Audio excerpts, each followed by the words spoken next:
Present ఇండియాలో ఉన్న డైరెక్టర్స్లో నెంబర్ 1 పొజిషన్లో ఉంటారు మన రాజమౌళి గారు.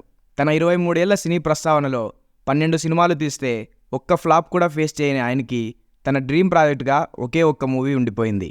అదే మహాభారతం. మన తెలుగులోనే కాదు మొత్తం ఇండియాలో ఈ మహాభారతాన్ని బేస్ చేసుకొని చాలా సీరియల్స్ అండ్ మూవీస్ వచ్చాయి. అయితే రాజమౌళి గారు కూడా తన డ్రీమ్ ప్రాజెక్ట్ని ఇలా ఒక్క మూవీలో మహాభారతాన్ని తీసేసి తన డ్రీమ్ని ఫుల్ఫిల్ చేసుకోవచ్చు. కానీ రాజమౌళి గారు ఒక ఇంటర్వ్యూలో మహాభారతం అనేది ఒక సముద్రం లాంటిది, దాన్ని కేవలం ఒక పార్ట్గా తీసేసి న్యాయం చేయలేము అండ్ ఆ మూవీ తీయడానికి నాకు ఇప్పుడున్న అవగాహన అండ్ ఎక్స్పీరియన్స్ సరిపోదన్నారు. ఒకవేళ మహాభారతంలో ఉన్న క్యారెక్టర్స్ని కానీ అందులో ఉన్న ఎమోషన్స్ని కానీ రాజమౌళి గారి విజువల్ థాట్స్కి తీసుకురాగలిగితే అది వరల్డ్లోనే బెస్ట్ హిట్ అవుతుంది. ఎందుకంటే నార్మల్గా మన రాజమౌళి గారి సినిమాలు చూస్తే ఆయన సినిమాల్లో emotion and visuals key role play చేస్తాయి అండ్ ఫిక్షనల్ క్యారెక్టర్స్నే మన రాజమౌళి గారు ఒక రేంజ్లో చూపిస్తారు. ఇక మనం చిన్నప్పటి నుండి వింటున్న మహాభారతం క్యారెక్టర్స్ని చూస్తే జనాలకు పూనకాలు వచ్చేస్తాయి. నిజంగా ఈ ప్రాజెక్ట్ పూర్తి కావాలంటే మినిమం 10 పార్ట్స్ అయినా తీయాలన్నది రాజమౌళి గారి ఒపీనియన్. సో ఇందుకు చాలా అమౌంట్ ఖర్చు అవుతుంది. దాదాపు 3,000 కోట్ల రూపాయలు అయ్యే అవకాశం ఉంది. సో ఒక్క ప్రొడ్యూసర్ ఇంత ఇన్వెస్ట్మెంట్ చేయలేడు కాబట్టి మినిమం 10 మంది అయినా ప్రొడ్యూసర్లు అవసరం అవుతారు. అండ్ ఇందులో కీ క్యారెక్టర్స్ ప్లే చేయడానికి మ్యాక్సిమం మన తెలుగు హీరోస్నే మన రాజమౌళి గారు ప్రిఫర్ చేస్తున్నారు. అయితే మామూలుగా రాజమౌళి గారికి ఒక్క మూవీ తీయడానికే 2 నుండి 3 సంవత్సరాలు పడుతుంది. సో ఈ మహాభారతం తీయడానికి ఎంత టైం పడుతుందో అన్న డౌట్ కూడా ప్రతి ఒక్కరిలో ఉంది. నాకు తెలిసి ఈ మూవీ వచ్చిందంటే ఇప్పటి వరకు ఉన్న మూవీస్ మొత్తం జనాలు మర్చిపోతారు.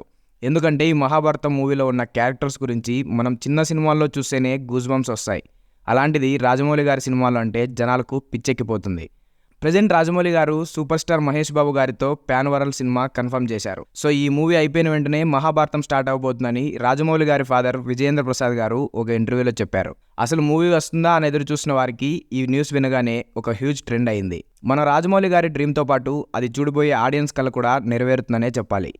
అండ్ ఇంకో విషయం చెప్పాలి, RRR మూవీ తర్వాత బాలీవుడ్ యాక్టర్ అమీర్ ఖాన్ గారు రాజమౌళి గారిని కలిసి మహాభారతం మూవీ చేశారా అని అడిగారు. కానీ రాజమౌళి గారు నాకు వేరే కమిట్మెంట్స్ ఉన్నాయి, సారీ సార్ అని చెప్పి ఈ ఆఫర్ని రిజెక్ట్ చేశారంట. కానీ రాజమౌళి గారి ఫాదర్ విజయేంద్ర ప్రసాద్ గారు మీరు స్క్రిప్ట్ రెడీ చేయండి, నేను స్టోరీ రెడీ చేస్తానని అమీర్ ఖాన్ గారికి చెప్పారంట.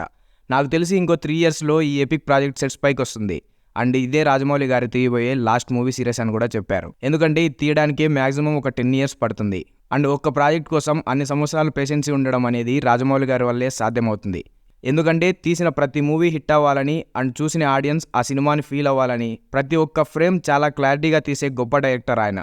ఒకవేళ ఈ సిరీస్లో ఒక్క పార్ట్ రిలీజ్ అయ్యి ఇంటర్నేషనల్ ఫేమ్ అందుకుంటే ఇప్పటి వరకు వరల్డ్లో ఉన్న ఏ డ్రామా సిరీస్కి కానీ మూవీకి కానీ లేని క్రేజ్ మహాభారతానికి దక్కుతుంది. డబ్బులు ఒక్కటే కాదు, మన ఇండియన్ హిస్టరీని ప్రపంచం మొత్తం తెలుసుకుంటుంది.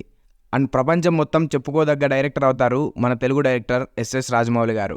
That's it guys. ఒకవేళ ఈ ప్రాజెక్ట్ సెట్స్ మీదకి వస్తే మహాభారతంలోని ఏ క్యారెక్టర్ ఏ హీరో చేస్తే బాగుంటుందో కామెంట్ చేయండి. అండ్ ఈ వీడియో కానీ మీకు నచ్చినట్లయితే ప్లీజ్ లైక్ చేసి మా ఛానల్ను సబ్స్క్రైబ్ చేసుకోండి. Thank you guys. Signing off team Vinay TV.